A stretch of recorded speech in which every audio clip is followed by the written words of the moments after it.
Good morning. So this is a GM Reflections video and a recap of Dark Age of Man Chronicles Session 2. Um, this was delayed almost a month due to scheduling issues for me. But no sweat. We got it done. But again, it was um, I don't know how many weeks between the first session and the second session, but quite a long time, probably more than a month. I can't recall. Um, and our goal is to play this once a month, 4 months, 4 sessions, and that'll be this set of chronicles. So no big deal. We're still on a monthly deal. It's just it might have been 6 weeks between sessions. Okay. So we had a couple of so mine with the original Chronicles idea, I was going to fast forward time between every set. So Chronicles can be unconnected adventures, right? So if you think about what is a chronicle, you think about the Conan stories. They're not necessarily linear. They're not necessarily immediately connected to the last adventure, right? So they are the same characters that might be dealing with an overall theme or an overall thing. Like this would be Dredgewater dealing with whatever of the Dark Ages. However, I think it was so the players felt after during the first session, after the first session, things were so um, dicey, so to speak. Maybe not the best word. They wanted to pick up pretty much right where we left off. And the reason I say, again, I'll discuss the concept of why Chronicles, or why I originally talked about Chronicles, is they had actually resolved the major dilemma in that first session, dealing with the famine. They scored a repute for that, and then we can fast forward time to the spring and have a whole nother major dilemma that they're dealing with, right? So this just allows players as a group, a culture of play, to decide, well, campaigning can be, just session after session, however long, or chronicles could be something like, well, let's visit these four people, or these 5 people, or 3 people, however you've got in your group, how many human beings in their career or their chronicles for a certain amount of time, whether that's months or years or whatever, right? So anyway, so that put a bit of a difficulty on us as we were trying to negotiate uh, exactly kind of where we pick up. And I wanted there to be kind of some lapse of time to give the players a chance to put themselves in space. But obviously, we didn't want it to be too drastic because we definitely had a dilemma for Sylvester to rectify, right? So, in a traditional chronicle, what you would do is we would narratively, they had wrapped up and solved the problem of the famine. They may not have solved the other dilemma, the pagan Christian dilemma, but they would have solved the famine problem. And then we would have fast forwarded time and we would have narratively explained how Sylvester ultimately reported to Washburn and everything was fine. And we might move to the spring and talk about what happened during, there might be in a way a narrative interlude as to what happened during this winter, this difficult winter, etc. And start with a brand new random seed that might set a tone, etc. So this was fine, but it took a bit for me. It was a little more difficult start as I was trying to say, okay, how can we keep this timeline tight yet make sure we're kind of on to the next phase. The setup, inciting incident, was today was the day they were going to execute Peen. Peen. So there's really a handful of things that are set that the GM is aware of, and generally the players are aware of a couple of things. The inciting incident, I've talked about this ad infinitum, but I'm going to do it again because I don't know who watches the videos. So inciting incident becomes this important piece that kind of sets the tone for the whole thing. It's the setup, so to speak. Then we have a major and minor dilemma that they learn about or that they might be vaguely aware of, et cetera, that are something they probably should be working or hopefully will solve, be it either on purpose or on accident, right? And then the random seeds, which is creates a whole nother link in the chain that could lead to the next session's inciting incident, et cetera, which is what happened with Peen. Peen became the inciting incident for this particular session as they were about to execute a druid, a traitor slash witch, so to speak. And that meant what I knew that they did not know was that Peen's cohorts were infiltrated there among the group, the raging crowd, the masses that wanted to see this man drawn and quartered. Among that group were all of these sympathizers to Peen or his allies, and they were ultimately not going to try to stop the execution. But if they indeed went on and executed Peen, they were going to turn and kill as many Christians in the town square as they could. They were going to basically get retribution by killing the local Christians that were watching this event. So I knew this. Of course, the players did not. This was the inciting incident. So that was kind of set up. And then there's a major dilemma, which is Mort is amassing his troops on the board. I think I talked about this in the other video. And then the minor dilemma is that Mort is in cohort with Jarek. They don't know it yet, but they will learn it. Viking. They just think Jarek is Sylvester just knows Jarek is a druid priest. He has no idea he's actually a Viking with an army. Okay. He learns this later.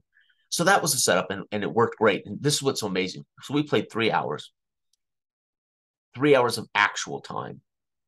But in the world, it was only from about 10 a.m. in the morning to about, really, the action all took place from about 10 a.m. in the morning to the execution of Peen. So 3 hours of game time in world time was 2 hours, basically. Now, granted, we did fast forward time, or not fast forward time, but we then assumed time as Sylvester traveled home, grabbed jewels, went back, had his debrief with Lord Washburn. We described Ethelweld's journey to the crossroads where they would camp for the night on their way to Howardtown, and Vidor and his saddling up and chasing Ethelweld's wagon toward Howardtown. So we did have an entire day's worth of narrative information, but the actual events all took place from between 10 o'clock in the morning and basically noon. So it was pretty cool. 2 o'clock, I guess I would say between 10 and 2, because Sylvester Washburn declared war on Mort and the Vikings and dismissed them at 2 in the afternoon. So the actual world time was 10 to 2. So it was amazing. So they actually, by sheer chance, in a way, Ethelwold being goaded into speaking to the masses before the execution, Ethelwold, and achieving, I think, 2 dice rolls in that scene, ultimately deterred the Christians from staying and watching. He actually affected the Christians that were there to go home and not stay to watch this secular execution of this man, no matter who he is. And it instantly won them the game, because there would have been no Christians left hanging around the masses for these angry pagans to turn on when they killed Peen. Now, the pagans stayed around because at that point, the pagans realized their chances of actually freeing Peen were much better than they would have been with a mass of Christians around, throwing things and stuff. So I left the pagans certainly remained, because they were going to try to stop then the execution, as there would have been the guards and the executioner and whoever of the characters might say. So it made sense for them to stay. Well, in the meantime, Vidor learns that Martin is a pagan, and in a rage of holy kind of, I want to do right, it's time for me to commit myself to doing this Christian thing, he kills Martin, who witnesses don't know. See, witnesses don't know Martin is not only a pagan, but they don't know Martin was a traitor. Vidar didn't know he was a traitor. He admitted he was a pagan to Vidar, and Vidar killed him. But all onlookers would not have known that. They would have only known Martin as the proprietor of Washburn Arms, the man who ran the inn at the crossroads. And so people who witnessed this, so instantly he earned a repute, which is a score. So he earned a repute for his character's advancement, but I docked him in prestige. He went from a 0 prestige, which is basically a low-class peasant, to a minus prestige, a pariah / outlaw. In the minds of the people who just witnessed what they see as a cold-blooded act of murder on Martin, right? That leads to Ethelwold trying to break up the fight. He actually, in a rage, there was a luck check as he tries to strike down yet another enemy. He ends up killing Martin and 2 others. and I believe, and Sylvester killed one of the pagans. So what happened is he kills Martin. He drags Martin around back to the town square and drops Martin's body in front of these pagans. Martin is one of the pagans. And I say pagans, I mean this group of druids, pagans who are in a way at war with the Christians. And not just general pagans, but they are this group. Jarrick's men, in a way, or Irish or original English that aren't converted. Okay, but they may not necessarily be, revolutionary, so to speak. And all the pagans then in the town square turn on Vidar. And Sylvester witnesses this with some guards and his dogs, and they attempt to break it up. Ethelwald, as Vidar rages in killing these guys that turn out to be Mort's men, which are definitely enemies of the state. Washburn decreed that criminals, poachers, pagans, pagans the least amount, and Mort's men were all enemies of the state, and they could be dealt with accordingly. So again, Vidar's character actually doesn't break any laws. He does exactly what Washburn has demanded of his people to some degree. Anyway, long story short, Ethelwald, being the priest who believes in nonviolence, this is not the way to fix this problem. It's not the way. He steps in the middle of this rage of Vidar. Vidar strikes Ethelwald because he puts himself in harm's way. He defines that he's putting himself between the victim and Vidar. I have him make a luck check. He fails the luck check, which means Vidar doesn't hit the pagan. He hits Ethelwald. So he causes a wound to Ethelwald. This shakes Vidar out of his rage, so to speak. Ethelwald, of course, is all forgiving. Jory, he has a couple of guards. They bandage him up. He wants to continue on his mission, taking the girls to the Covenant in Howardtown, which is a 2-day ride. Loads up and takes off. Sylvester can't believe both his good luck and his bad luck. Good luck was, in a way, Martin was dispatched, so he doesn't have to worry about this enemy of the state ratting out their agreement. But he also doesn't have a witness to testify about Jarrick and the pagan army. So he's in a way, he's like, now where am I going to get more information? Because I've got to debrief Washburn. So he's got this dilemma now that, I don't really have a witness. It's going to just be my word. Or I think to some degree, Brian at that point was, and I think Brian and Ethelwald were a bit in shock, right? I mean, they did not see Martin as that kind of enemy. Of course, they did not recognize Vidar's, I won't say zealotry. He's not really a zealot, but they did not. I don't think they recognized that Vidar was, in many ways, again, in a way, it's perfect because part of the goal of Dark Age of Man is this sense of class. Peasants were a thing, and there was this old argument in history that class. Well, Sylvester's family. Sylvester, they would look on this as, well, what do you expect of a peasant class person? They would do something like this. So in a way, it just fits. I mean, it's perfect. Vidar, this is who Vidar is, right? He's not a gentleman. He's not a educated man. He's a former raiding Viking that turned farmer, basically, or farmer, a thatcher, with a family and children, and believed in this new life in England and etc. or England, excuse me. So it's perfect, right? I mean, it's unbelievable. It makes complete sense.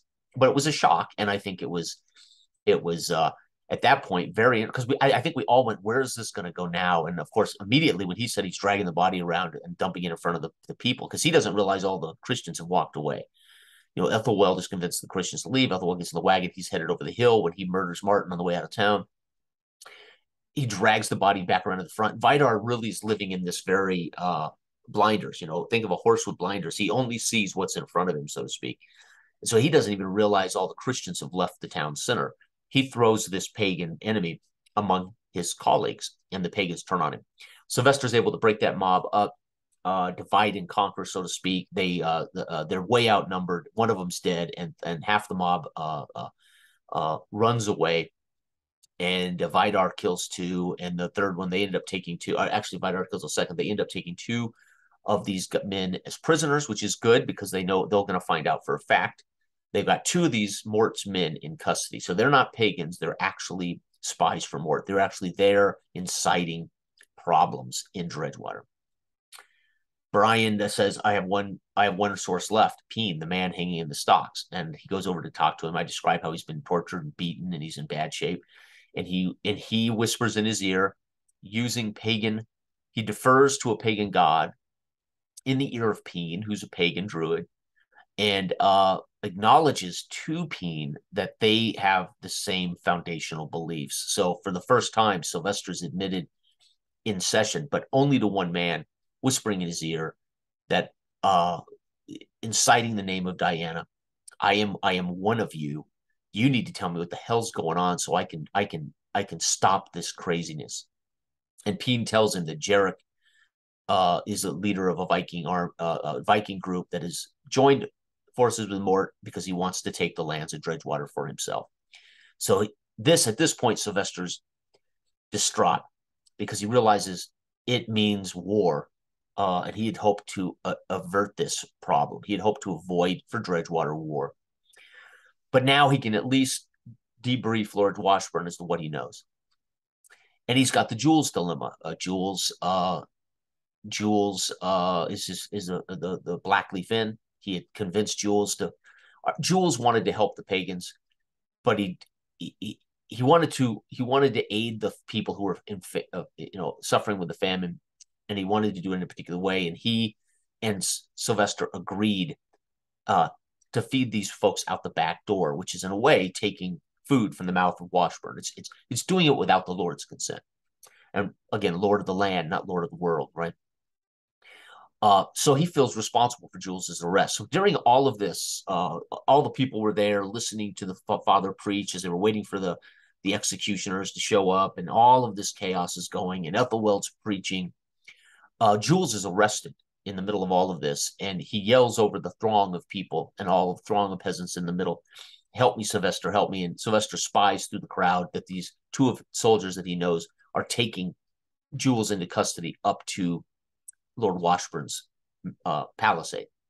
And so he heads off that way, convinces those soldiers to come back with him and protect the town square, and told Jules, "Go to my family home and wait for me."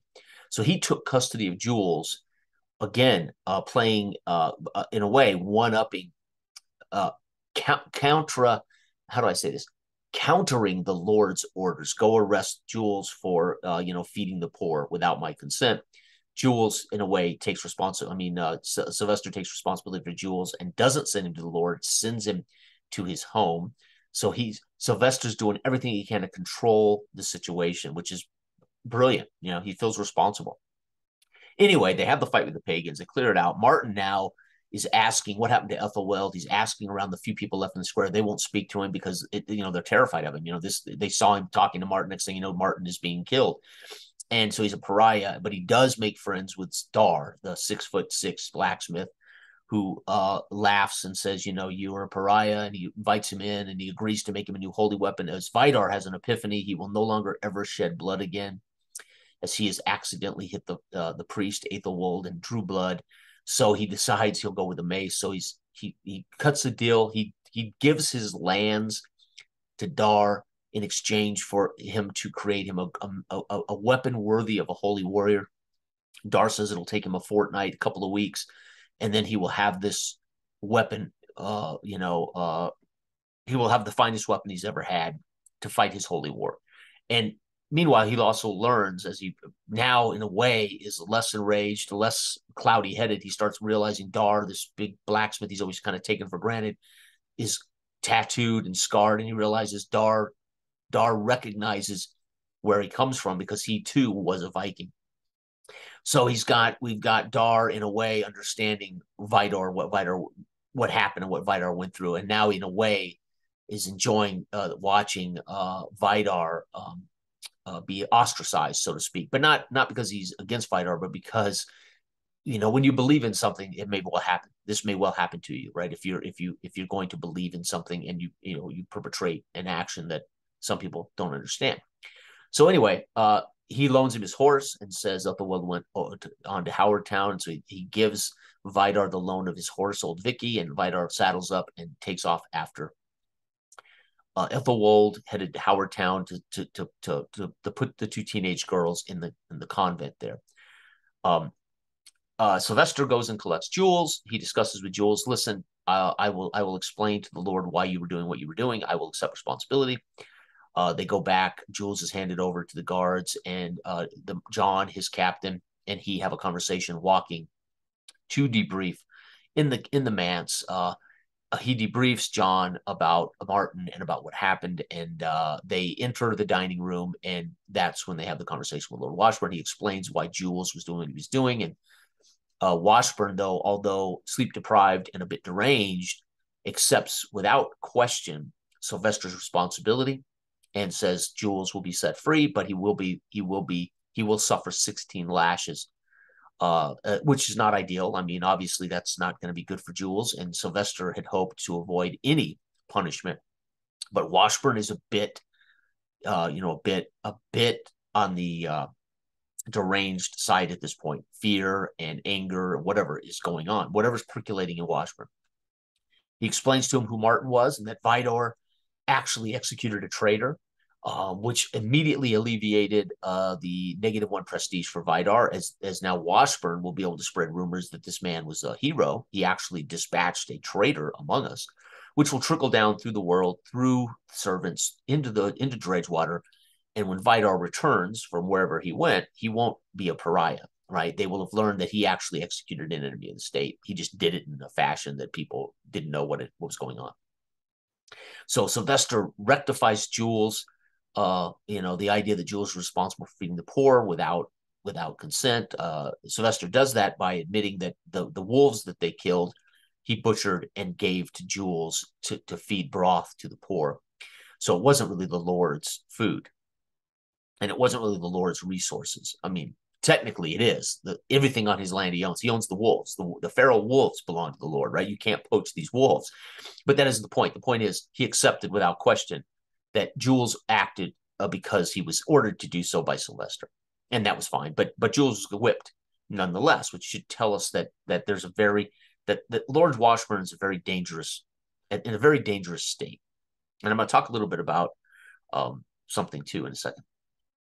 All right.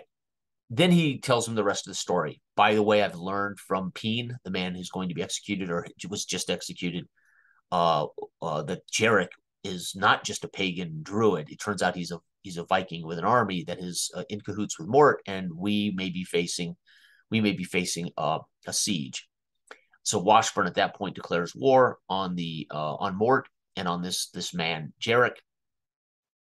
He orders all Christian and all saved civilians behind the palisade gates. He's ordered the fjord to be raised. He sent John to raise the army and get all of the saved peoples behind the gates.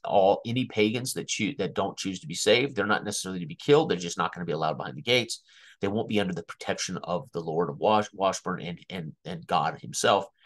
That doesn't mean necessarily wage war on the citizens who are pagans. However, that could be perceived by some, like Vidar, as a war on the pagans. Again, if we look at class, we make an assessment of Vidar's, I won't say IQ, but we make an assessment of Vidar's cultural understanding of what happens when you make a decree about pagans and you don't define, what we mean by pagans aren't, they're second class citizens. A guy like Vidar might conflate the two things, a criminal and pagan, and therefore, right. Okay, it turns out Martin was a traitor. So again, no activity that Vidar did was actually, illegal, so to speak. Okay. So anyway, all of that, Sylvester's done a brilliant job of navigating and explaining without lying. I mean, he doesn't tell any lies about Martin. He doesn't tell any lies about Jules. He's completely and utterly truthful about everything, which is also what's very cool, right? It turns out, he doesn't have to deceive anyone. It's very cool. Meanwhile, he's dealing with a Washburn who's clearly a little bit maniacal, maybe, or might be a little bit deranged. Declares war, and then leaves the room. Doesn't say goodbyes, doesn't dismiss it. I mean, again, there's something slightly askew with Washburn. He leaves the room. John, of course, stands and says, unfortunately, I thought this day might come. I wish it hadn't, but it has. We're going to war. And he walks out, and Sylvester says, yes, but we needed to deal with Mort at some point. And John's in agreement. Sylvester's been ordered by Washburn to scout, take his platoon, because again, ultimately he's a warden and a scout, and he has underlings at a small barracks. Go scout this Viking army, go scout this Viking camp, and get some intelligence on Mort, get some intelligence on this Viking. We didn't even know these guys were out there, so to speak. They thought there were pagans and there were rituals being performed, but they had no idea that they were connected to a Viking army that's waiting out the winter, right? I mean, um, and why? Why is this Viking doing it? Why is he waiting, right, so to speak? Well, it's winter time. Maybe he doesn't have a complete army. Who knows? But that's what they got to go find out. Meanwhile, I don't know because I'm not writing it. I'm not preparing it. It's naive narrator.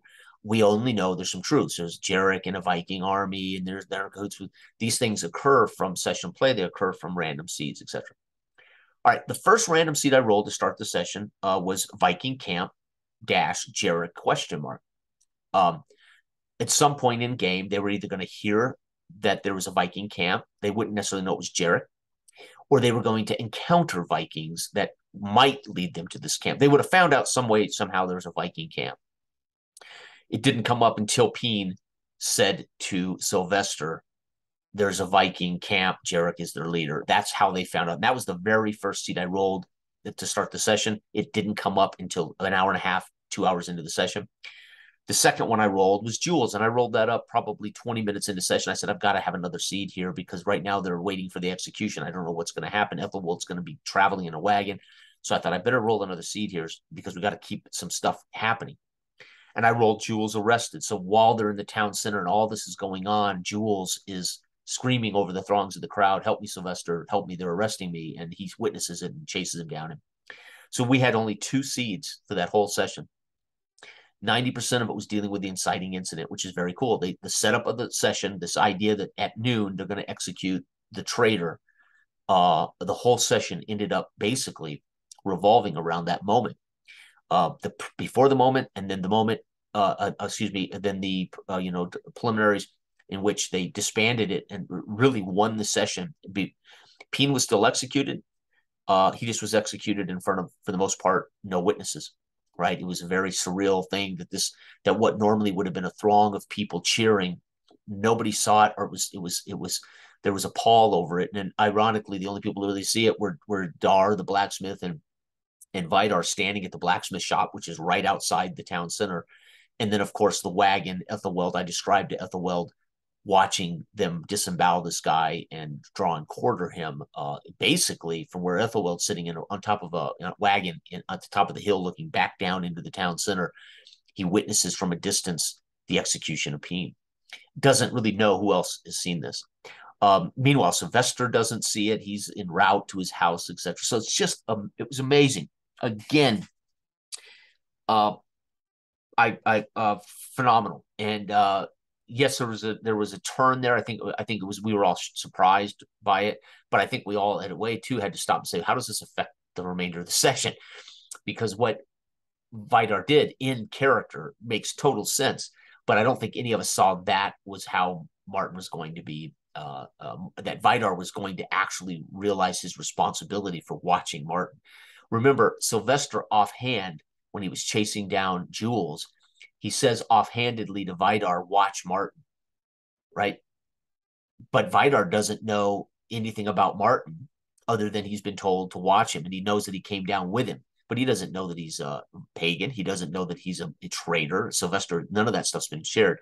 But the minute he says, join me as we face these pagans in the town center, Martin says, wait a second, dude, I am a pagan. What are you talking about?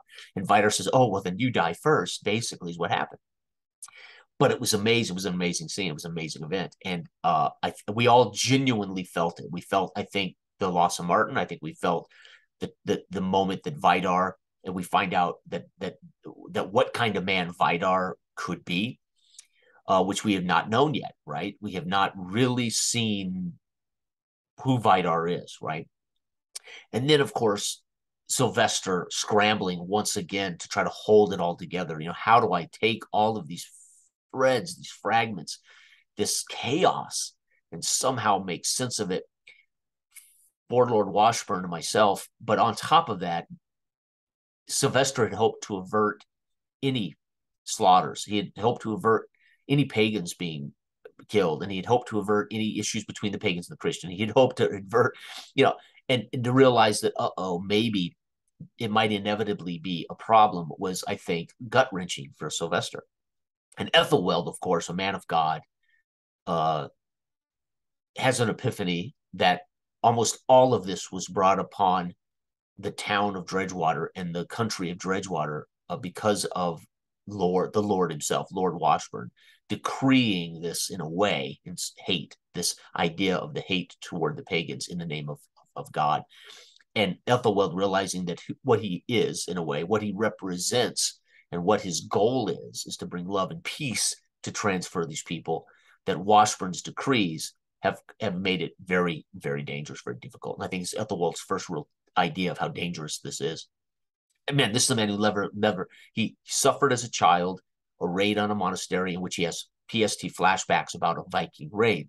So as a child, he encountered this level of violence, this level of danger. But for the most part, it's somewhat assumed that Ethelwald then was in the church most of his life and spent a lot of his time in London and has been sent out here to help Washburn by call. Lady and Lord Washburn said, please send us help to convert pagans, to convert these civilians into Christians. And Ethelwald drew the short straw, so to speak. And so he's getting, in a way, he's also getting an education on how the world works outside of the confines of the church, or outside the confines of London, etc. And so it's been amazing. It's been totally amazing. Again, with a few simple variables presented to the players, we know the state of the world from the first session. We know the state of the characters at this point. They have a few simple variables they are aware of. It's winter. There's a famine that's pretty much been dealt with. We do have Peen being executed. We do still have the pagan Christian dilemma, and Von Mort is working in cahoots with some druid that could be dangerous. That's all they know. It's all I really know. We of course know Dredgewater. We know the key ingredients: Washburn, Lady Washburn, the class-based structure, and then of course we have these random seeds that no one knows. I mean, I know them. I created them. I usually pick the random seeds from events that happen that tie things together, but they're generally vague. They can be brought into play. And I know that chart exists, but I have no clue what's going to be rolled and how it's going to be introduced in front of the players. And it has created truly improvisational, naive play that has been remarkable. And what it's done is, again, it's empowered the players to be characters in a living world. And it's empowered the players to be characters first. Rules, everything in our rule book supports them being who they want to be. So if you want to be a secular man with a high level of spirit, and how you present that character, spirit can be the main attribute used, even if you're not a man of God. So you could be a pagan, for instance, with a high level of spirit, and how you believe in your world as a pagan druid, for instance, and how you narrate and call upon what you believe in as a character, and how you want to affect change upon the world. Spirit, your key attribute, spirit, might play a big role, even if you're not, let's say, a man of God, right? So this can be true of mind. You could be a magic user, a wizard with using mind a lot and you define how you're toying with the ingredients and chemistry, and you're toying with supernatural. You define your wizard, and then mind becomes the main ingredient that you activate to try to utilize what you envision your character saying, doing, and performing actions and whatever. Our game also truly allows success in a non-combat way. Ethelwald is now at 8. They started this. I think they started their career at 4. I don't think they started at 3. They started them at 4, I think. I can't remember. I wanted them to be a little higher. So they might have started at 4 or 5. Believe it or not, it's been so long, I can't remember if I told them to start at 4 or 3. I might have even started him at 5. But my point is, Ethelwald is already an 8. We're 2 sessions in. He's at 8. The highest you can get in the game to basically to win the game, so to speak, is to get to 10. And that means you're world renowned. You become an important person in history. So when we look back on these 4 chronicles, we will look back and tell the story of, why are these men chronicled? Why are we even watching Ethelwald? What happened in that series of events in that little town called Dredgewater, in which we actually read 500 years later, we're reading accounts of an Ethelwald, brother Ethelwald, and what happened in Dredgewater. And that's where Ethelwald's headed. His 8, he is very close. The king of this whole country is 10. That doesn't mean he has the same authority and the same power. It means people may write about him, right? It means that we're going to tell tales of this. What happened in Dredgewater? Why are we even playing these characters? Why are we even? We don't know what's going to happen. But their repute at the end of these four, if they survive. I mean, Vidar twice now. The first session was almost quite literally was one wound away from dying in the first 5 minutes of the first session. This session, he was going to be attacked by a mob of 6 pagans. Sylvester and company were there to see it, and they helped break it up, and they helped save his life, and he was able to take out 1, and 2 were taken captive, and then, of course, Martin lay dead, but he would have succumbed. I mean, Vidar would have probably died at the hands of this mob, if not for Ethelwald, Sylvester, Kane, Milt, the dogs. Quite literally, he was in a blinders on state of rage, a holy, whatever misplaced or even placed. I think he is seeing it as his holy calling to do the Lord's work this way. Vidar went from what happened? How did I lose my wife and my family? How did I lose everything? Then he sees Sylvester put things into action, and he has now decided that's it. My salvation will be through the action. My action will be to do this stuff in the Lord's name. It's genius in a way.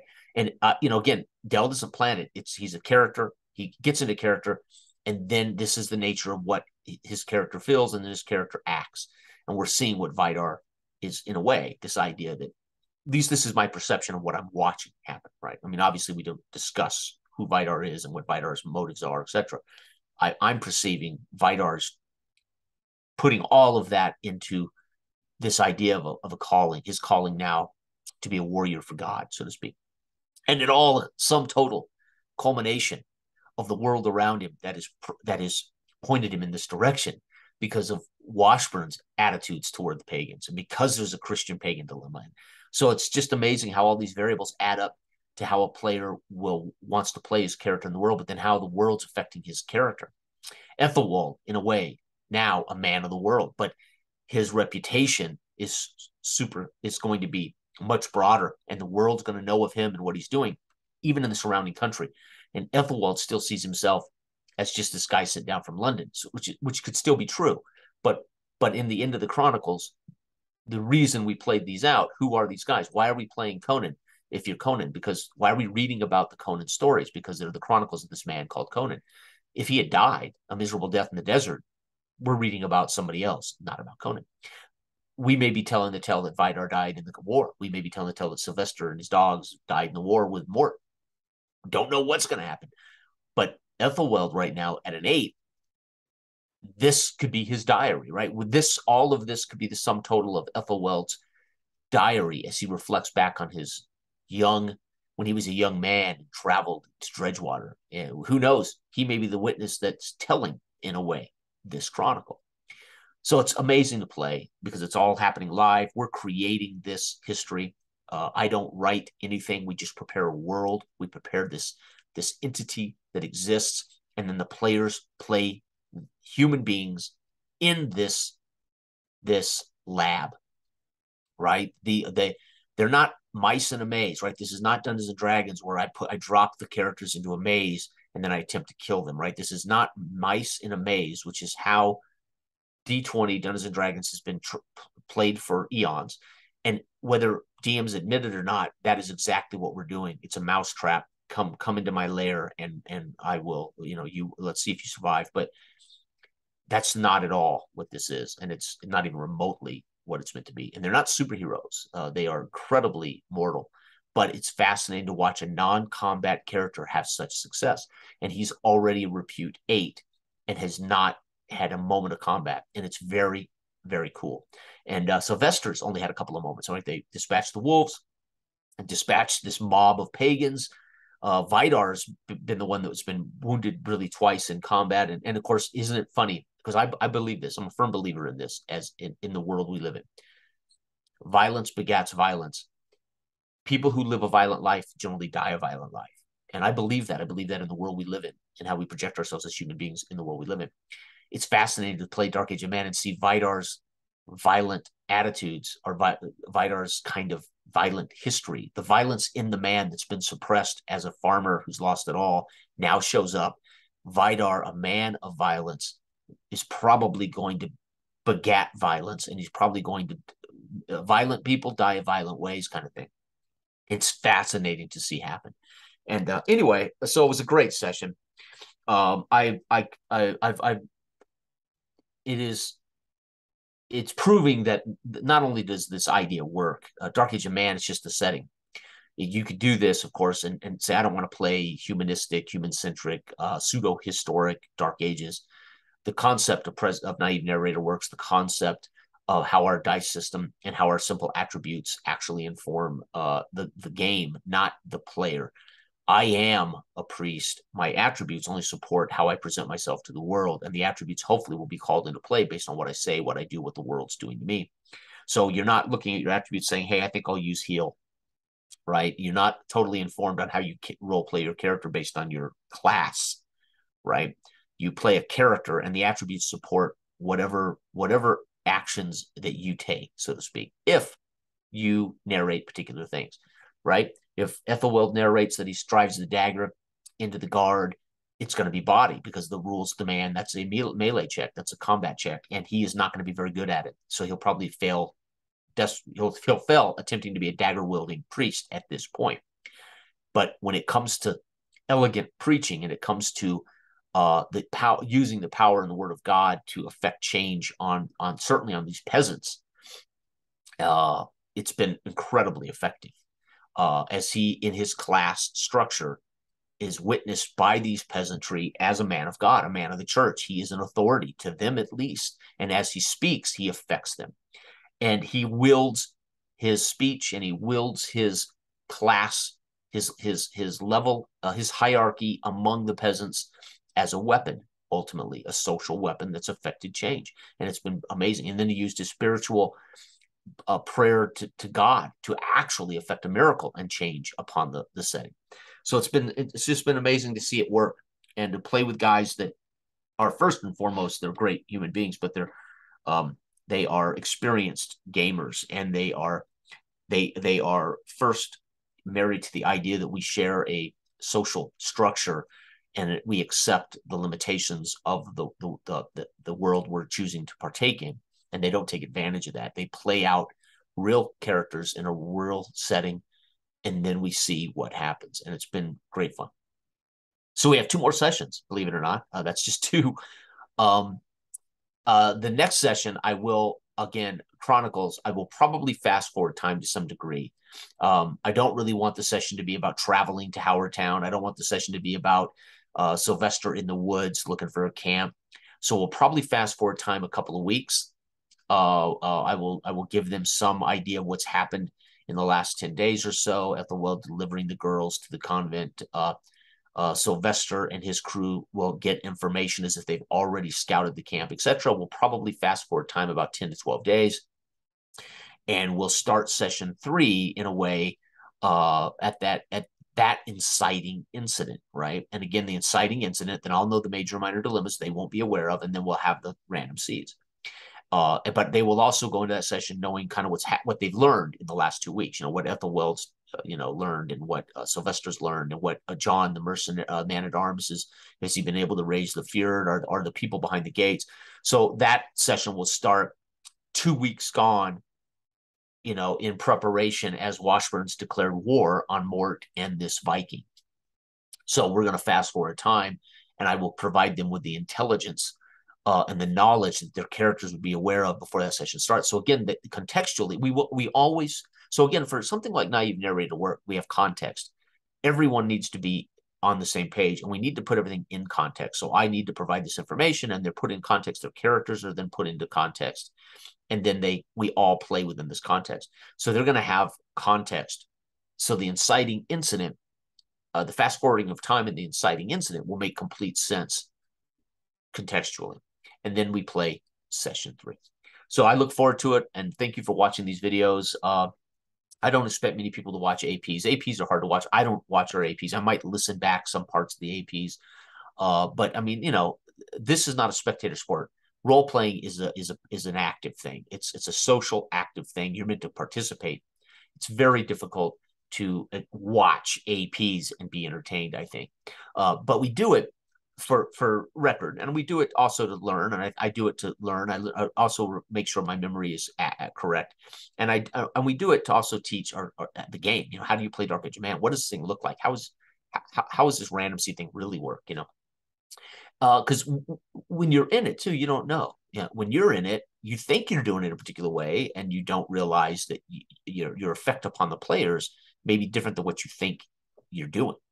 Which is why I can, without a doubt, talk about the rat in a maze gaming of Dungeons and Dragons. Right, you're basically putting players as rats in a maze, and you're trying to kill them at every turn, so to speak, or at least you're watching the experiment of rats in the maze, and you know, will they survive this dungeon door with this pendulum trap that's going to, you know, cut the thief in two if he fails a save roll, right? And that's fine, by the way. That's just what it is. But it is the difference, right? It is the big difference. All right, everybody out there, have a wonderful weekend. The remainder of what it is, and I will be back. I was going to maybe run a game Tuesday night. I don't know yet if I will. I may take a break. I'll run 2 games this week. I've got a lot of stuff going on here, you know, that I got to get done. So I may back out a Tuesday night and take a break. So, but I haven't decided. It depends on how much rest I get Sunday and Monday here. But for those who are in that group that are maybe thinking I'm going to run Tuesday night, I'll have to let you know. So, all right, thanks.